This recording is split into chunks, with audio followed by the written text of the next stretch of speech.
On the occasion of the birth anniversary of Pandit Deen Dayal Upadhyaya, Chief Minister Dr. Manik Saha said that he was an astute politician and a patriot who sacrificed his life for the country. However, earlier no one was allowed to know anything about him. He stated this while addressing a tribute ceremony organized by the Department of Information and Culture at the Muktodhara Auditorium in the capital. A tribute ceremony was organized on Thursday at the Muktodhara Auditorium in the capital city to mark the birth anniversary of Pandit Deen Dayal Upadhyaya.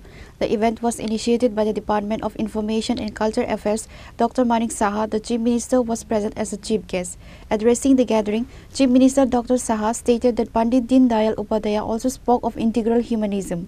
He emphasized that integral humanism is extremely important and that people must help each other. He recalled that Pandit Deen Dayal Upadhyaya was the General Secretary of the Jana Sangh. Dr. Saha said that the current central government is working based on the ideals of Pandit Deen Dayal Upadhyaya. The Prime Minister is working to ensure the benefits of government schemes reach the last person in the quake. Following the same path, the state government is also working for the people. Noting the concerns of the people, the Chief Minister added that the Prime Minister has addressed the issue by reducing the GST structure to 2 slabs. Pandit Deen Dayal Upadhyaya was an astute politician and patriot. He sacrificed his life for the country, but earlier no one was allowed to know anything about him. There are many people who gave a lot to the country at a young age. They must also be remembered. Pandit Deen Dayal Upadhyaya used to think about India's culture and traditions. The Chief Minister informed that Pandit Deen Dayal Upadhyaya advocated for learning from nature. কিন্তু উনি বলছেন না, honesty should be our principle. এটা আমাদের প্রিন্সিপলে আনতে হবে. This is not our business. This is not our policy. It is in principle. This is our principle. সেই বিষয়ে উনি কথা বলেছেন। আজকে আমার হাত আছে, শরীরের মধ্যেও যদি ইন্টিগ্রাল হিউম্যানিজম আমি সব জায়গায় দেখি।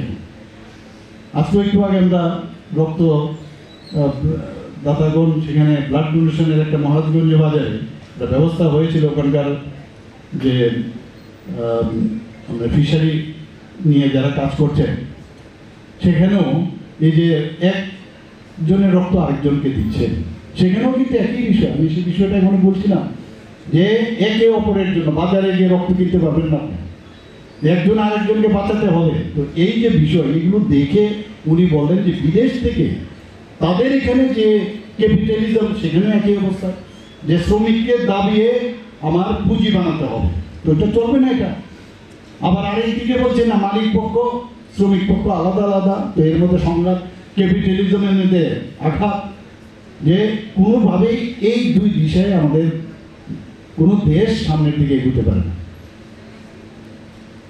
তো উনি এর জন্য বলছেন যে সবকা সাথ সবকা বিকাশ বিশ্বাস আর প্রয়াস। মাননীয় প্রধানমন্ত্রীজি যেটা বলছেন ওইখান থেকে এসছে। আমার শরীরে আজকে আমার হাত আছে, আমার চোখ আছে, আমার বডি আছে, আমার পা আছে, সেখানে যদি এটা সম্মিলিতভাবে আমি যদি সামনের দিকে এগোতে চাই, একে অপরের সহযোগিতা যদি না থাকে, আমাদের শরীরের মধ্যেও কিন্তু ইন্টিগ্রাল হিউম্যানিজম আছে। এগুলো বুঝতে হবে আমাদের। আমাদের এখন আমি রাস্তা দিয়ে যাচ্ছি, হঠাৎ করে আমার পায়ের নিচে একটা কাঁটা ঢুকে গেল। যদি কাঁটাটা ঢুকে যায় আর হাত যদি বলে আরে তো পায়ের নিচে কাঁটা ঢুকেছে, আমার কি দরকার কাঁটাটা বের করা, তাহলে কি চলবে? আর ব্যথায় যদি চোখ থেকে জল না পড়ে, চোখ যদি বলে যে না আমি কাঁদবো না, চলবে? তো এই যে এক দুজেকে নিয়ে যে বিষয়, যে আমরা একজন আরেকজনের সাথে, একজনের জন্য আরেকজনের জন্য, এটা কিন্তু এই ইন্টিগ্রাল হিউম্যানিজমে সেটা খাপ খায়। আমরা এখনো সারা পৃথিবী এখন মানুষ বুঝতে পারছে যে আমাদের দেশের যে এইরকম একজন ব্যক্তি, যে আমাদের উনি যখন জনসংঘেতে ছিলেন, প্রথমে জেনারেল সেক্রেটারি হিসেবে ছিলেন যখন ডক্টর শ্যামাপ্রসাদ মুখার্জি যখন প্রেসিডেন্ট হন 1951-এ।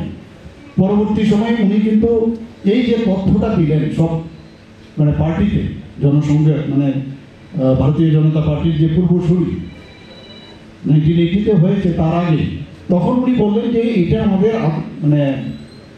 আগামী দিনে এটা পথ চলার জন্য এই যে ডকুমেন্ট আমি প্লেস করলাম, ড্রাফটেড ডকুমেন্ট, সেটা সেখানে কিন্তু ওই পার্টিতে সেটা ডিসিশন হয়। আর আজকে সেটার ইমপ্লিমেন্টেশন আমাদের মাননীয় প্রধানমন্ত্রীজি সেটা করছেন। এই যেটা বলছেন যে আমাদের অন্তিম ব্যক্তি পর্যন্ত আমাদের যত সুযোগ সুবিধা, বেনিফিশিয়ারি স্কিম আমাদের শুধু ওই আগরতলা শহরে বা দিল্লির খালি একটা জায়গায় তারা পাবে বা একটা মানে ক্রিম লেয়ার সেটা পাবে, তাতে চলবে না। একদম অন্তিম ব্যক্তি মানে যাদের কেউ কোনোদিন ভাবেনি তাদের কাছে আমাদের সরকারের সমস্ত যে বেনিফিশিয়ারি স্কিম তাদের কাছে পৌঁছতে হবে। On this day's event, beside Chief Minister Dr. Manik Saha, also present were MP Rajiv Bhattacharya, Secretary of the Information and Culture Department P.K. Chakravarti, Director Bimbisar Bhattacharya and others.